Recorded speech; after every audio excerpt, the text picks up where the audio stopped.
During my daughter's wedding, when everyone was celebrating, my grandson whispered to me with horror in his eyes, "Grandpa, you have to stop this wedding immediately." I was surprised. "Why, child?" He told me the shocking truth that shattered the illusion of happiness. 30 minutes later, the police arrived and justice struck like lightning. Before we continue, please subscribe to the channel and write in the comments what time it is where you are now. Wayne looked me up and down as I stepped through Nancy's apartment door, his eyes lingering on my jacket with undisguised disdain. "So you're Nancy's dad? Look exactly like she described. Typical suburban pensioner with those traditional views." I extended my hand anyway. "Pleasure meeting you, Wayne." He ignored it completely, instead pulling Nancy close against his side like marking territory. My daughter's cheeks flushed pink as she tried to smooth over the moment. "Dad, come in. Dinner's almost ready." Nancy's voice carried that forced brightness I remembered from her childhood, when she'd broken something valuable. Wayne had already claimed my usual spot, the blue armchair by the window where I always sat during visits. He spread himself across it like he owned the place, expensive watch catching the light as he gestured dismissively at the room. "These old furnishings?" He shook his head at Nancy. "Sweetheart, we'll definitely need modern updates after the wedding." Leo glanced up from his homework at the kitchen counter, catching my eye with a look that said everything. My 15-year-old grandson had always been perceptive. "Dad likes that chair," Leo said quietly. Wayne's laugh was sharp. "Well, he'll have to get used to changes. That's what happens when families evolve." Nancy bustled around the kitchen, serving plates with shaking hands. The apartment felt smaller somehow, with Wayne's presence filling every corner. Through the windows, Denver's skyline glittered in the February twilight, but inside the warmth I'd always felt here had chilled. "Archie, you still living in that same house?" Wayne's tone suggested this was somehow pathetic. "Same neighborhood for what, 20 years? 32. I kept my voice level. "Ah," he nodded knowingly. "Set in your ways. Nancy mentioned you don't like change much." My daughter shot him a warning look, but damage was done. I watched her realize this introduction wasn't going according to plan. The hope in her eyes from when I'd arrived was dimming. During dinner, Wayne dominated conversation, talking about his business consulting work in vague terms that meant nothing. When Nancy tried to mention Leo's recent academic achievements, Wayne steered discussion back to himself. "The boy needs more discipline," Wayne declared, not looking at Leo. "Kids today lack structure. In my day, we learned respect." Leo's fork paused halfway to his mouth. Nancy's knuckles whitened as she gripped her water glass. "Leo's a good kid," I said firmly. Wayne's smile never wavered. "Of course you'd think so. Grandfathers always see things through rose-colored glasses." By 8:30, I'd cataloged enough red flags to fill a notebook. The way Wayne spoke to Nancy like she was simple. How he criticized everything from her apartment to her cooking. His complete dismissal of Leo's presence, except to criticize. "Well," I stood, gathering my jacket. "Thank you for dinner, Nancy." She walked me to the door, worry lines creasing her forehead.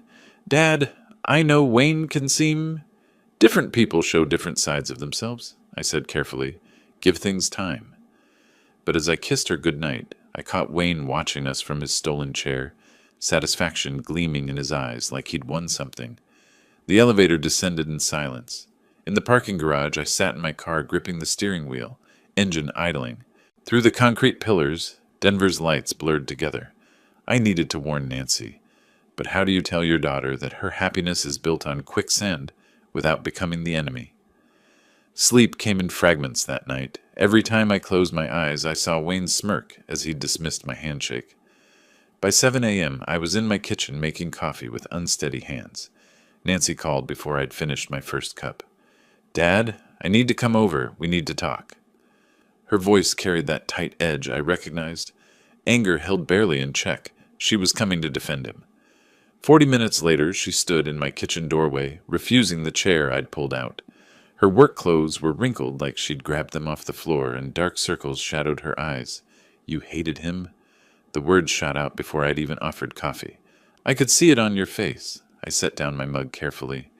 "Nancy, something about Wayne doesn't sit right with me." "Here we go again." She began pacing between the counter and window, hands cutting through the air.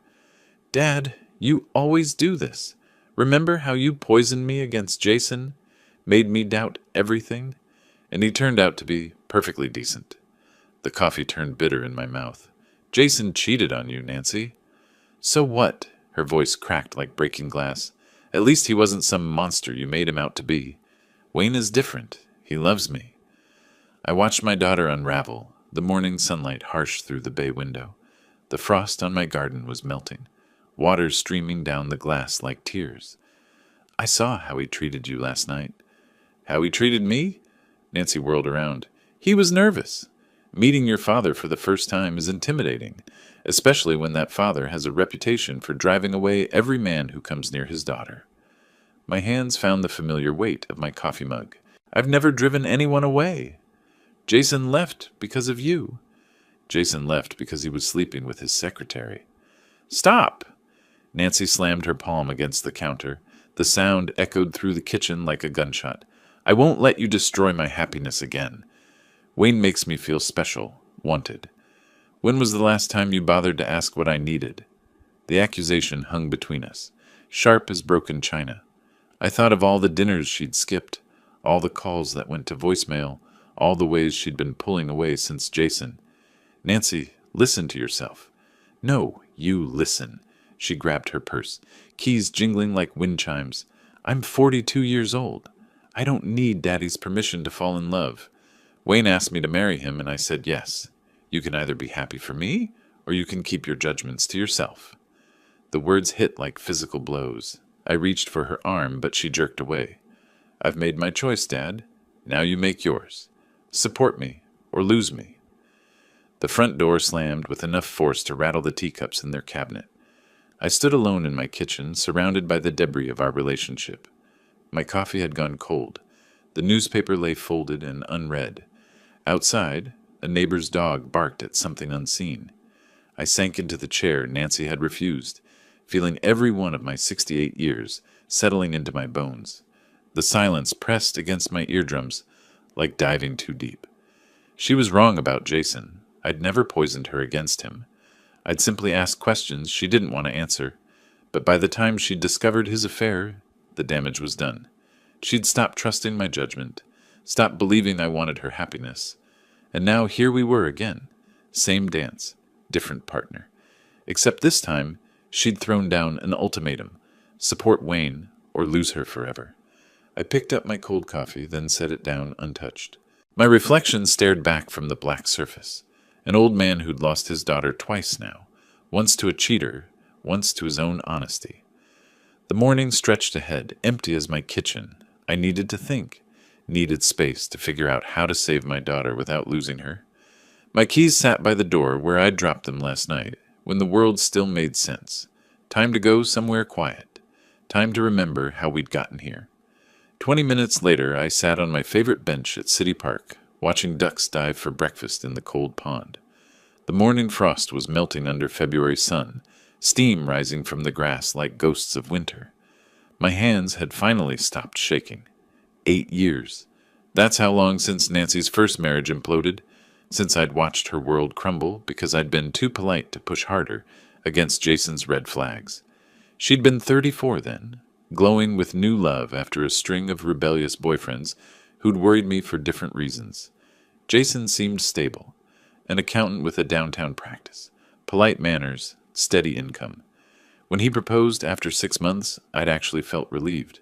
The warning signs started small. How Jason would redirect Nancy's attention when she talked to other men, even waiters or store clerks. How he'd developed opinions about her friends. Sarah was too loud. Michelle drank too much. Karen filled Nancy's head with feminist nonsense.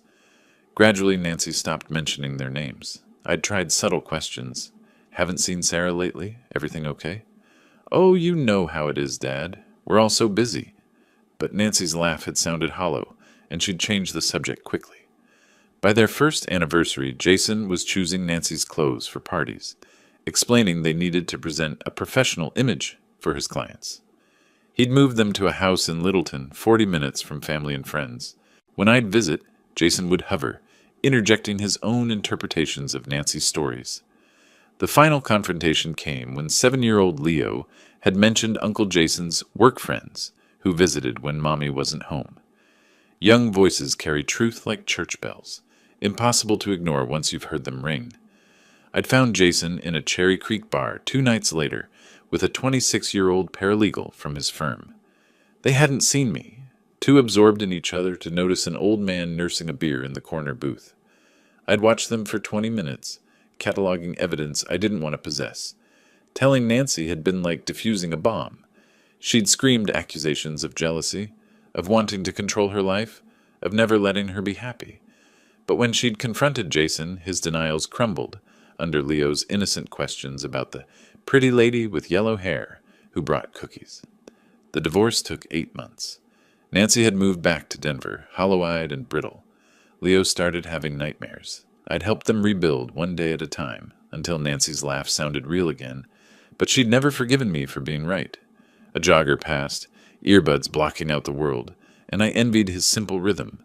Left foot, right foot, no complicated family dynamics to navigate. Wayne's behavior last night mirrored Jason's early patterns. The territorial marking, the subtle dismissals, the way he'd positioned himself as Nancy's interpreter and defender. But this time, Nancy had issued an ultimatum before I'd even voiced concerns.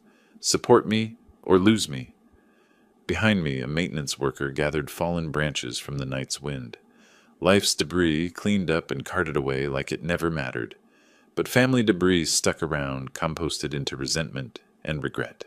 The ducks had finished their diving, now paddling in lazy circles. A mother duck kept her ducklings close, occasionally nudging wanderers back towards safety. Protection looked different from the outside, sometimes like love, sometimes like control. My phone buzzed, text from Leo. "Grandpa, can we talk? Something's weird about Wayne." Smart kid, maybe the smartest of all of us. I stood, brushing frost from my jacket, and scattered my remaining breadcrumbs on the water. The ducks converged eagerly, trusting that what fell from above was nourishment, not poison. Time to listen to the one family member who saw clearly, unclouded by adult longings and ancient grudges. Time to find out what my grandson had noticed that the rest of us were too blind to see. The walk back to my car felt purposeful for the first time since Wayne's handshake snub. Whatever came next, I wouldn't face it alone. Leo's text had given me something I'd been missing all day, hope that I wasn't losing my mind. I spent the afternoon in my back garden, pruning the bare rose bushes that lined the fence. February in Denver meant cutting back to the bone, preparing for spring growth that seemed impossible in the frozen ground.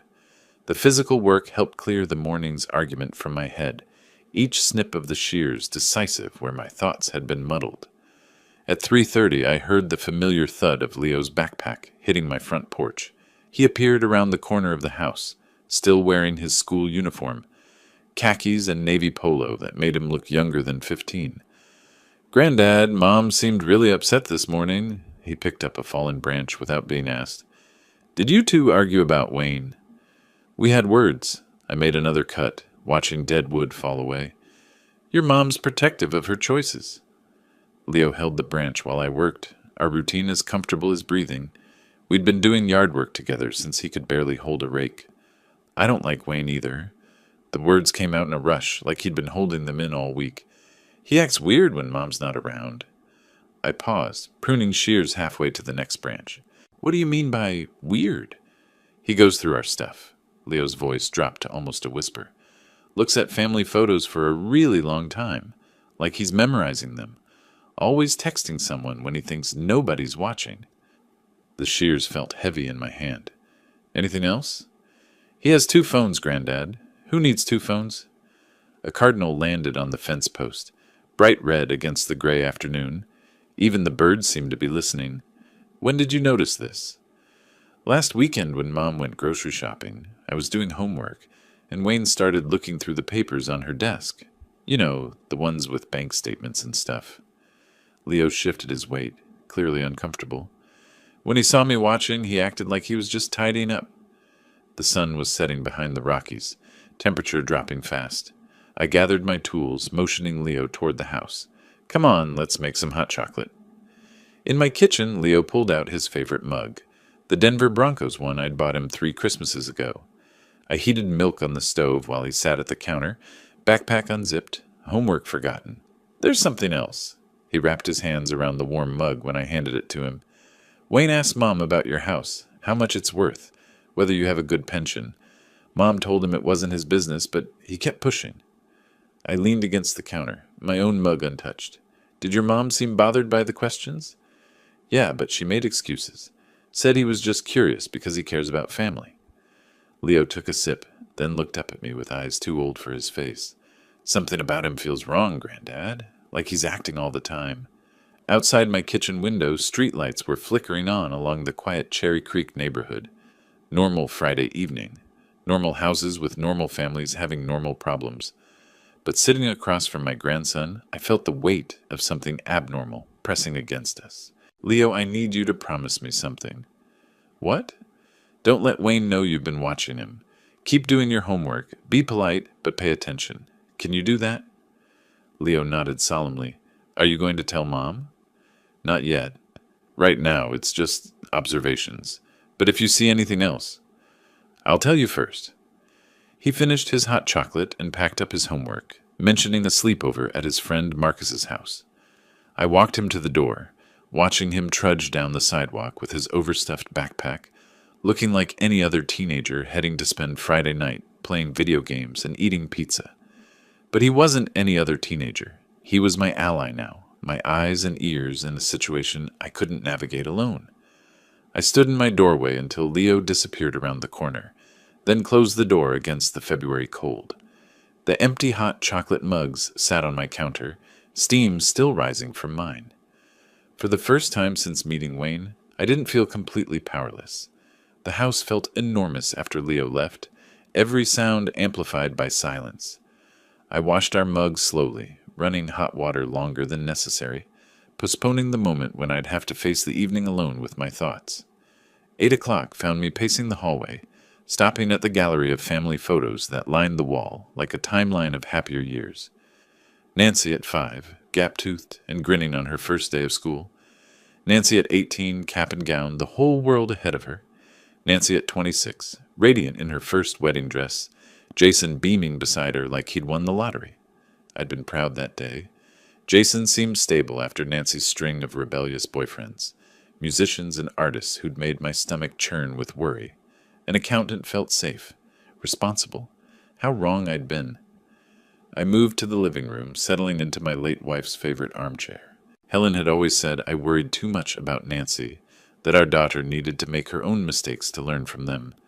Trust her judgment, Archie. She's stronger than you think. But Helen had been gone 3 years now, and Nancy's judgment seemed to be getting worse, not better.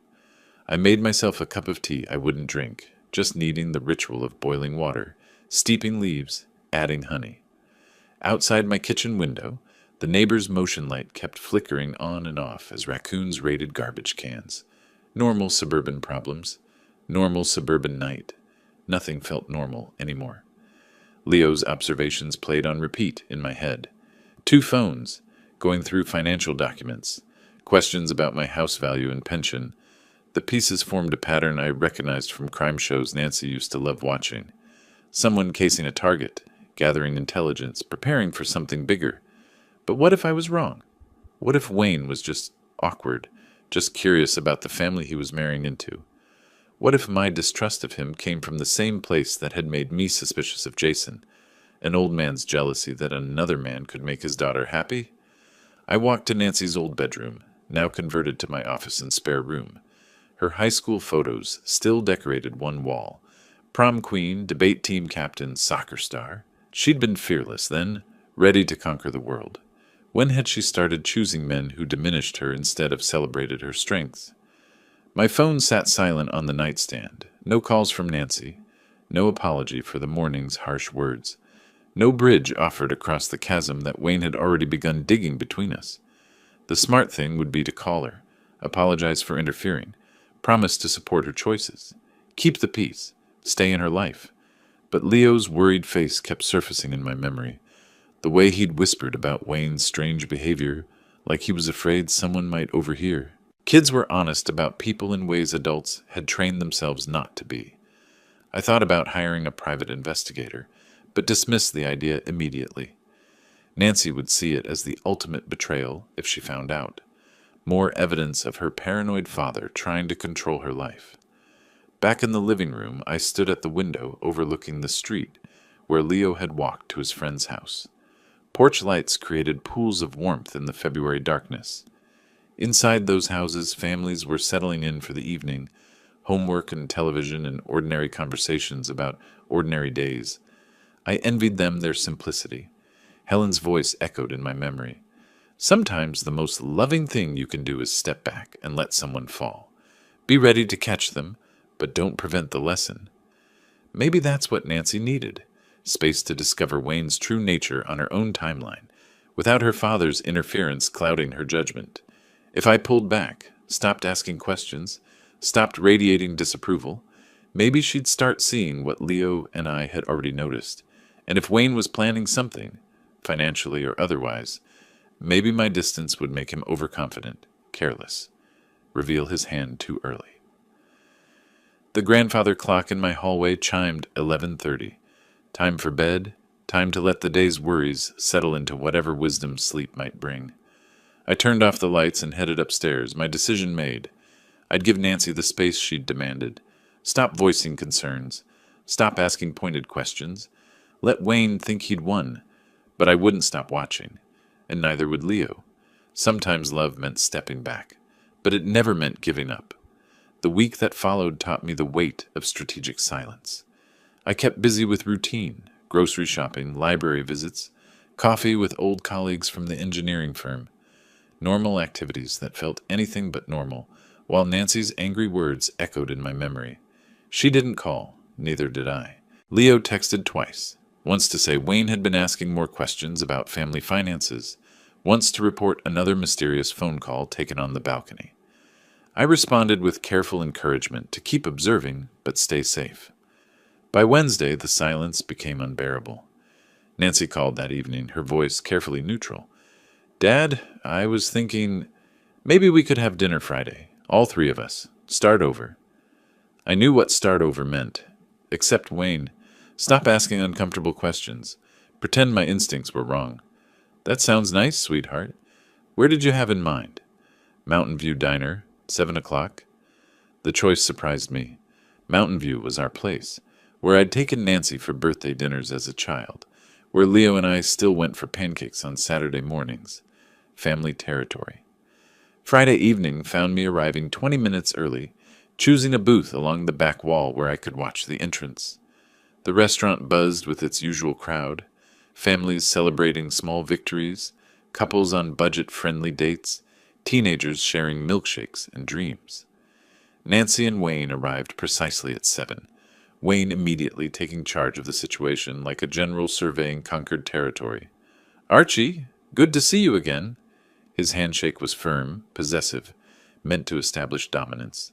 Nancy picked a charming little place, very nostalgic. The word dripped with condescension. I slid into the booth, letting them choose their positions. Wayne positioned himself across from me, Nancy trapped between us like a referee in a boxing match. "So," Wayne spread his menu with theatrical flourish, "let's order the best this establishment has to offer. Archie, what do you recommend for a man with expensive tastes?" I kept my voice level. "The meatloaf's good. Been getting it here for 20 years. "Meatloaf?" Wayne's laugh carried no warmth. "How wonderfully traditional. Nancy, darling, what about the salmon? I'm sure it's adequate." Our waitress, Betty, had been working here since Nancy was in elementary school. She recognized the tension immediately, her professional smile tightening as Wayne ordered wine from their limited selection, complaining loudly about vintage options. "Dad," Nancy jumped in quickly, "Wayne and I have been talking about the wedding, making some exciting plans." "The venue alone will cost $12,000, Wayne announced, like money spent on Nancy was money invested in him. "Plus catering, flowers, photographer, we're looking at $30,000 minimum for a proper celebration." The number hung between us like a challenge. I sipped my coffee, waiting. "Of course," Wayne continued. "Nancy's salary at the marketing firm is decent, but hardly sufficient for the kind of wedding she deserves. A woman should feel like a princess on her special day." Nancy's cheeks flushed pink. "Wayne, we talked about keeping things modest." "Nonsense," Wayne's voice carried across 3 nearby tables. I won't have my bride settling for some budget ceremony. Archie, we know you're well off. Nancy told me about your pension and savings. Surely you want your only daughter to have a memorable wedding. The manipulation was textbook. Public setting to prevent scenes. Emotional pressure through Nancy's happiness.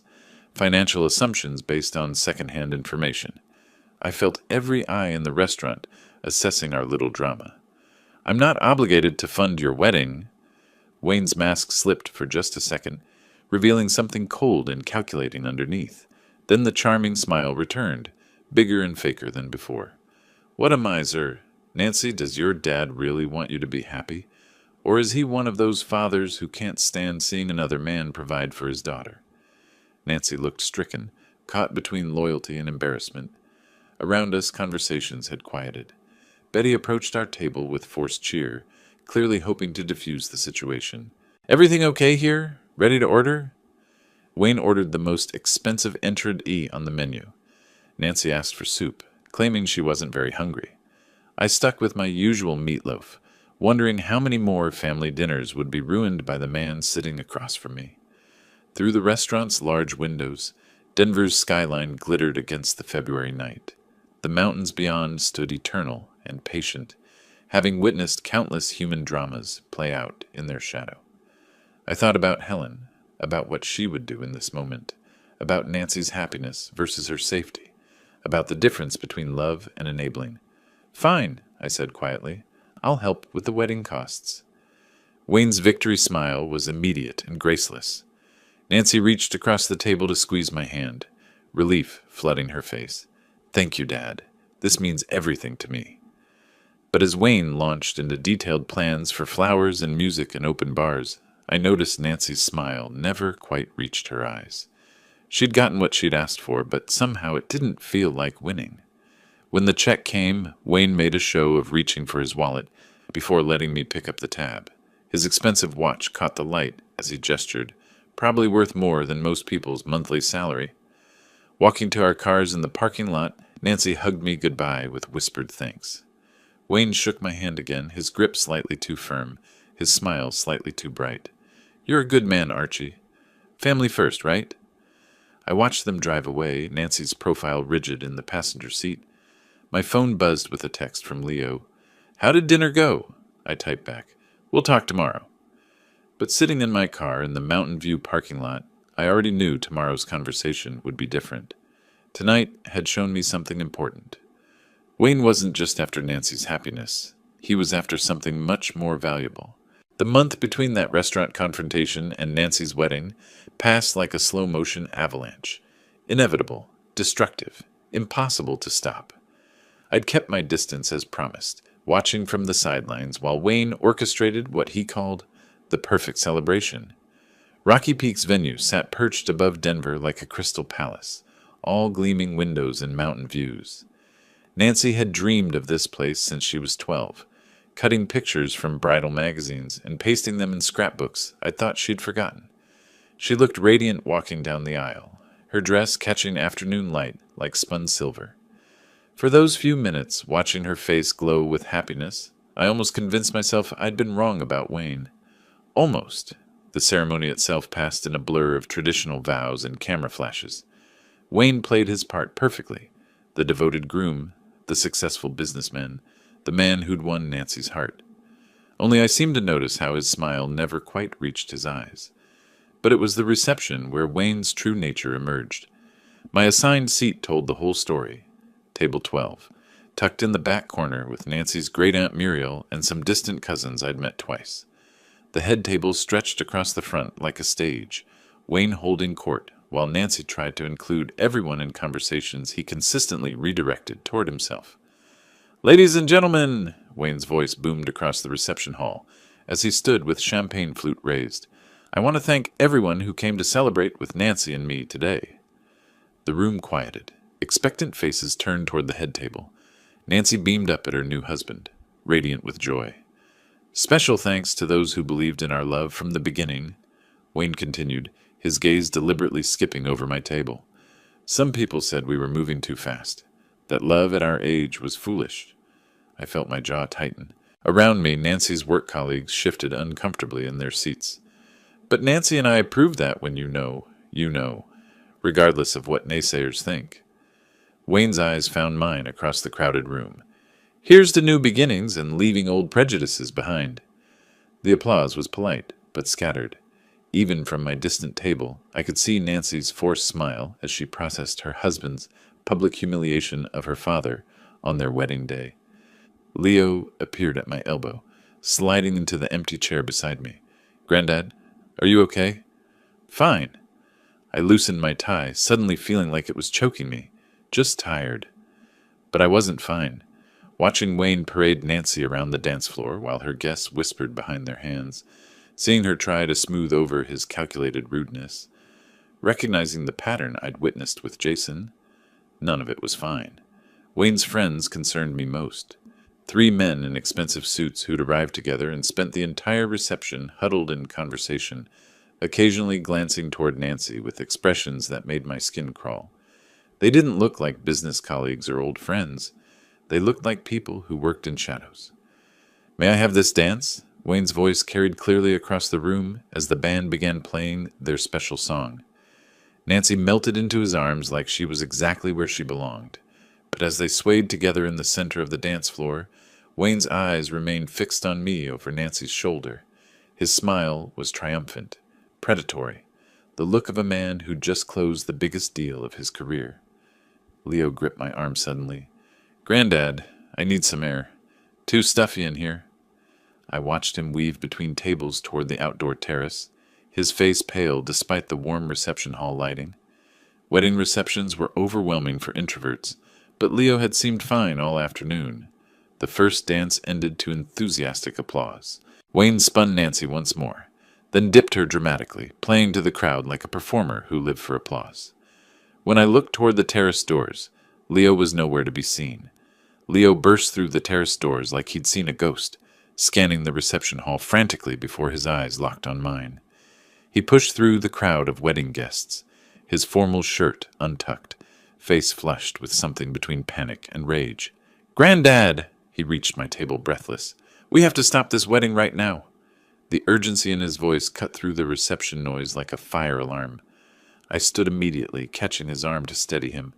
Leo, what are you talking about? His real name is William Harrison. Leo's words tumbled out in a whisper shout. He's a criminal. I heard him talking to those men outside. He was bragging about it. My blood turned to ice water. That's impossible. He was laughing about taking Mom's money and disappearing. Leo's eyes were wide with terror. Granddad, he's done this before. In Phoenix, in Seattle. He marries women and steals everything. The reception continued around us. Laughter, clinking glasses, the band launching into another romantic ballad. But I felt like I'd been dropped into a nightmare where everything looked normal, but nothing was real. Are you absolutely certain about what you heard? Leo nodded frantically. I went outside because it was hot in here, and those weird guys Wayne came with were smoking by the big planters. Wayne was with them, and I heard him say, William Harrison has 3 warrants out for his arrest, but Wayne Harlan is clean as a whistle. My legs felt unsteady. I gripped the back of my chair, trying to process information that confirmed every instinct I'd ignored. What else did you hear? They were talking about the honeymoon, about how Mom keeps all her banking information in her purse, how easy it'll be to drain her accounts while they're in Mexico. Leo's voice cracked. One of the guys asked about the old man's money. They meant you, Granddad. Wayne said once the wedding was done, he'd have access to everything. The pieces clicked together with horrible clarity. Wayne's questions about my house value, his insistence on an expensive wedding funded by my accounts, his rush to marry Nancy despite knowing her less than 6 months. I'd been watching a long con unfold in real time. Where are they now? I looked toward the terrace doors. They went back inside through the side entrance when the cake cutting started. Wayne's acting normal, but those guys are watching everyone like they're planning something.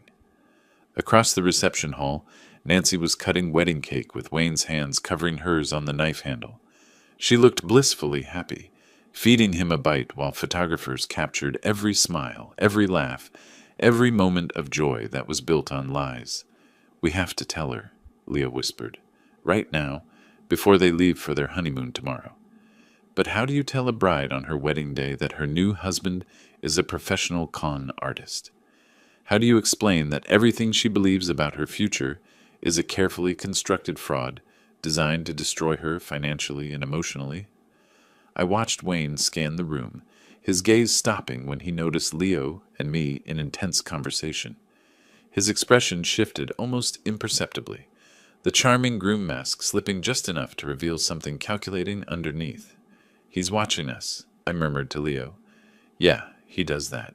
He's always watching, always listening." Leo's voice carried a maturity that broke my heart. "Granddad, what do we do? Mom will never believe us without proof." Wayne whispered something to Nancy, who glanced our way with a concerned expression. Then he began walking toward our table, his public smile bright as stage lights. "Leo! Archie! Come join us for cake!" His voice boomed across the reception hall. Family should be together for the important moments. But there was steel behind his jovial invitation, and I recognized it for what it was. A command, not a request. Wayne was pulling us back into his orbit before we could become a problem. The trap was closing around Nancy, around all of us, and we were running out of time to stop it. Wayne's approach across the reception hall felt like watching a predator close in on prey. I had maybe 30 seconds before he reached our table. 30 seconds to decide how to handle information that could save or destroy my daughter. "Act normal," I whispered to Leo. "Don't let him know you heard anything." Leo straightened his tie and forced a smile, but I could see his hands trembling. My 15-year-old grandson was holding family-destroying secrets, and Wayne was walking directly toward us with that politician's grin plastered across his face. "There's my favorite in-laws." Wayne's voice carried that false heartiness I'd learned to recognize. "Nancy was worried you two looked lonely over here." Behind him, Nancy approached with cake plates, her wedding dress rustling against reception hall chairs. She looked concerned, probably wondering why her father and son were having such an intense conversation during her celebration. "Just telling Leo about the good old days," I managed, standing to accept Wayne's aggressive handshake. "You know how teenagers love family history." "Of course they do." Wayne's grip lingered too long, his eyes searching my face for signs of suspicion. "Though sometimes the past is better left buried, don't you think?" The double meaning wasn't lost on me. This was a warning, delivered with a smile while wedding guests danced around us. Nancy reached our table with cake, still glowing with happiness. "Dad, you look pale. Are you feeling all right?" "Just tired, sweetheart." "Big day." But I wasn't tired. I was terrified. Every minute Wayne remained married to Nancy was another minute he had legal access to her life, her accounts, her trust. Leo's revelation had turned the wedding reception into a countdown to disaster. "Actually, Nancy, I was hoping to speak with you privately for a moment." I kept my voice casual, grandfatherly. "Nothing serious, just wanted to tell you how proud your mother would have been today." Wayne's hand found Nancy's waist immediately. "How sweet. But Nancy's been on her feet all day greeting guests. Maybe save the family moments for later." "Dad, Wayne's right. I should get back to everyone." Nancy's smile was apologetic, but firm. "We can talk tomorrow before we leave for the airport." Tomorrow would be too late. By tomorrow, they'd be on their way to Mexico, where Wayne could disappear with Nancy's money, leaving her stranded in a foreign country with no resources and no idea who she'd actually married. "Nancy, please. It's important." Something in my tone must have broken through her wedding day euphoria, because she paused, really looking at me for the first time all evening. "What kind of important?" Wayne's grip on her waist tightened almost imperceptibly. "Archie, whatever family business you have can surely wait until—" "It's about your safety," I said quietly, directly to Nancy. "About things you need to know before you leave the country." The words hung in the reception hall air. Like smoke from a fire, everyone could smell, but nobody could see. Around us, wedding guests continued celebrating. The band played romantic ballads. Photographers captured happy moments. But our small circle had gone deadly quiet. Nancy's face changed, wedding joy replaced by growing alarm. "Dad, you're scaring me. What are you talking about?" Wayne stepped closer to Nancy, his body language shifting from charming host to protective barrier. "Your father's had a long day, darling. Maybe he's confused." "I'm not confused." I met Wayne's eyes directly. and neither is Leo. At the mention of Leo's name, Wayne's mask slipped completely. For just a second I saw the real man underneath, cold, calculating, dangerous. Then the politician's smile returned, but it was too late. Nancy had seen it too. "What does Leo have to do with anything?" Her voice carried new uncertainty. "Dad, what's going on?" "5 minutes," I said. "Give me 5 minutes alone, and I'll explain everything." Wayne moved to block any path between Nancy and me.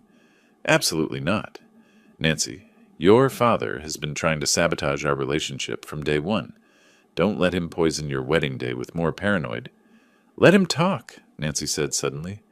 "Wayne, just let him talk." It was the first time all evening she'd contradicted her new husband in public, and from the way Wayne's jaw clenched, it wouldn't be the last time tonight that carefully constructed plans began falling apart. Nancy followed me to the venue's small preparation room, her wedding dress rustling with irritation. Through the closed door, reception laughter felt like mockery of what I was about to destroy. "Dad, make this quick." She checked her watch, every gesture screaming impatience. "People will notice I'm gone." "Nancy, Leo overheard something terrible about Wayne."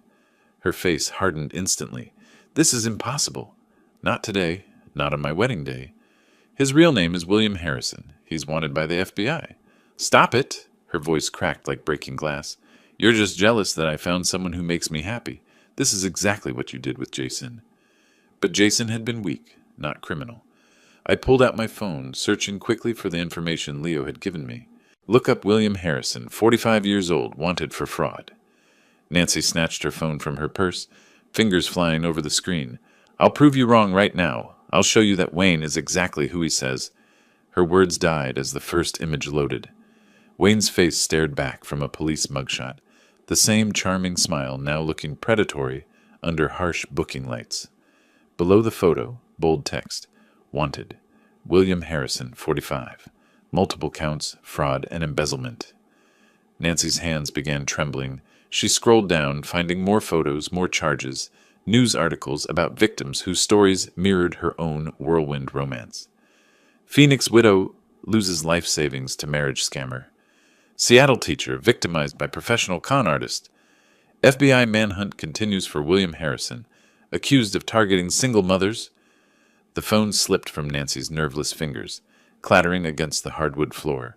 Her wedding dress suddenly looked like a costume from a play where she'd been the only actor who didn't know the script. "Oh no." Her voice was barely a whisper. "This really is him. What have I done?" She collapsed into the preparation room's chair, $30,000 worth of wedding dress pooling around her like spilled milk. Her carefully styled hair began falling as she buried her face in her hands. "How could I be so blind? You tried to warn me, and I called you paranoid." I moved closer, wanting to comfort her, but unsure if she'd accept it. "Nancy, none of this is your fault. He's a professional criminal. This is what he does for a living. But I defended him against you. I made you pay for our wedding." Tears were ruining her makeup, black mascara tracks marking her cheeks like war paint. "I chose a criminal over my own father." Through the window, Colorado's mountains stood eternal and patient, having witnessed countless human dramas play out in their shadow. But this felt different, more personal, like the peaks themselves were holding their breath. "What if he runs? What if he figures out we know?" Nancy's voice carried new terror. "What if he hurts someone?" I knelt beside her chair, taking her trembling hands in mine. "We're calling the police right now. He won't hurt anyone else." She looked up at me through tear-clumped lashes, and for a moment I saw my little girl again, the one who'd run to Daddy when nightmares made sleep impossible. "I'm so sorry I didn't listen to you." "You listened when it mattered most?" I handed her my handkerchief, the same one Helen had embroidered with my initials 20 years ago. "That's all that counts." Nancy wiped her eyes, then straightened in her chair with determination I recognized from her childhood. The same look she'd worn when learning to ride her bike, refusing to quit despite scraped knees. "What do we do when we go back out there?" "We act normal. We wait for help to arrive." I dialed 911, Nancy listening as I explained the situation to the dispatcher. "Wanted fugitive. Active wedding reception. Rocky Peaks venue. Officers en route." "How long?" Nancy asked when I hung up. 20 minutes. She stood checking herself in the preparation room mirror, fixing smeared makeup with steady hands.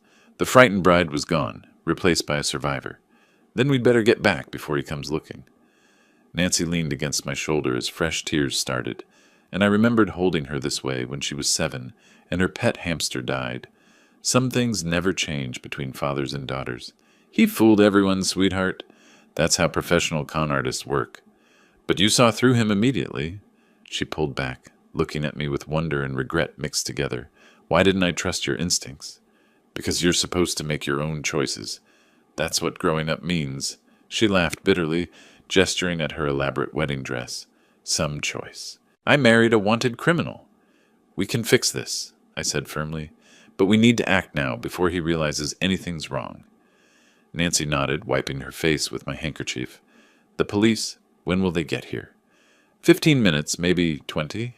Can you hold it together that long? I have to. She stood up straighter, and I saw the steel in her spine that had carried her through single motherhood and career challenges.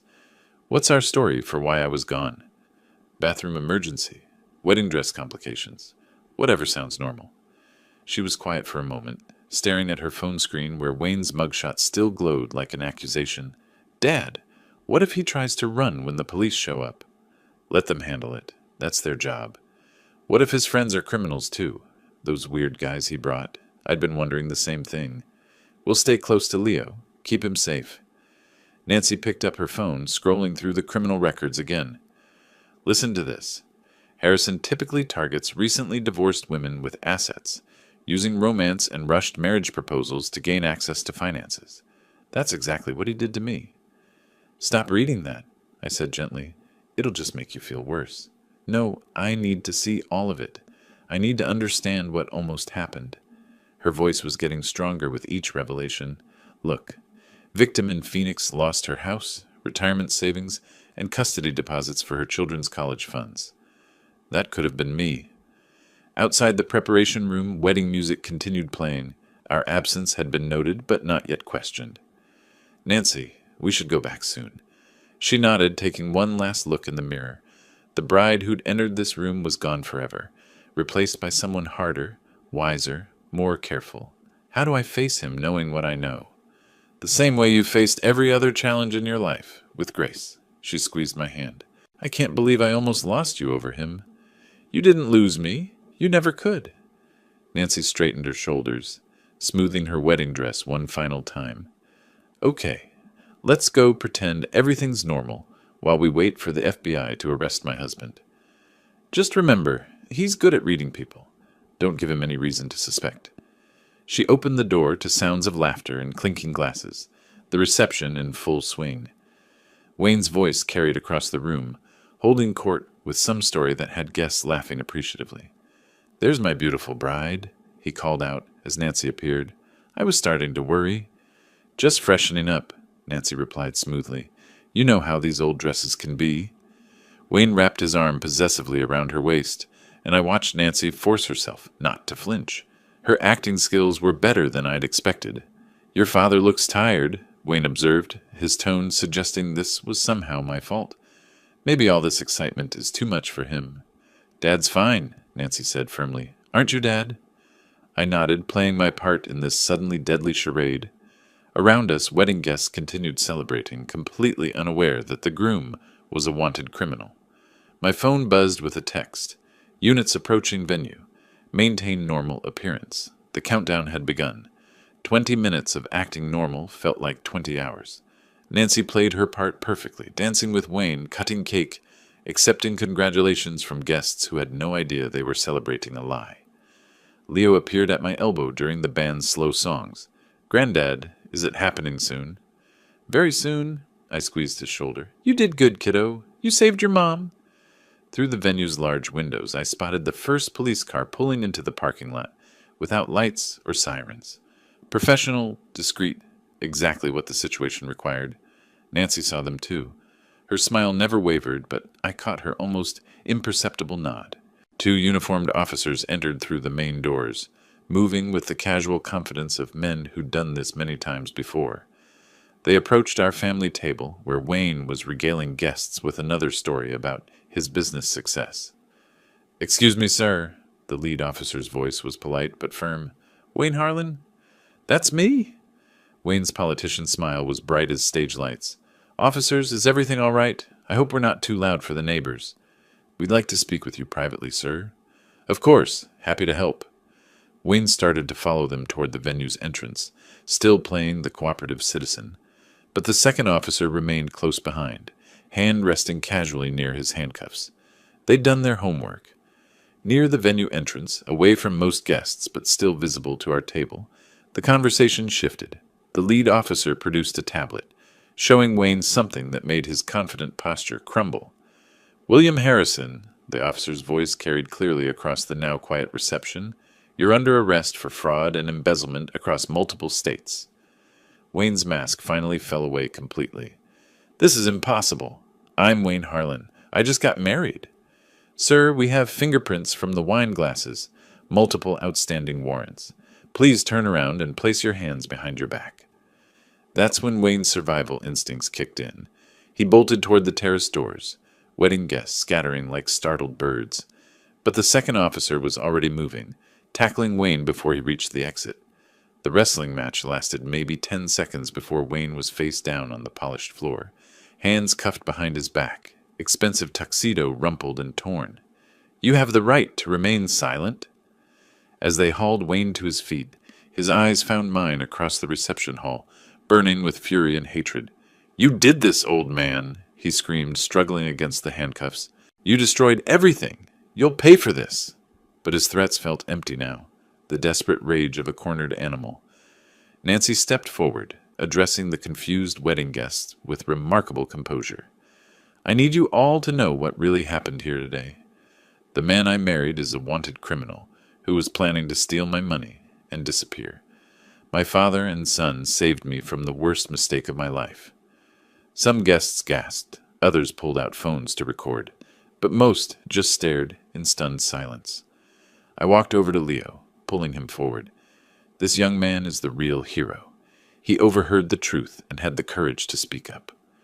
Leo blushed but stood straighter, accepting handshakes and praise from guests who were still processing the evening's dramatic turn. As they led Wayne out in handcuffs, his 3 suspicious friends had already vanished, probably out the back exits the moment they'd spotted police cars. Nancy removed her wedding ring and handed it to one of the officers. Evidence, she said simply. The reception hall fell quiet, except for the soft background music that felt absurdly cheerful after such drama. Wedding decorations that had been beautiful an hour ago now looked like props from a play that had ended badly. Leo moved to stand between Nancy and me, and we watched through the windows as Wayne was loaded into a police car, his shouting muffled by closed doors and bulletproof glass. Is it really over? Nancy asked. It's over, I confirmed, putting my arms around both my daughter and grandson. We're safe now. The police car pulled away, carrying Wayne back to face justice for his crimes.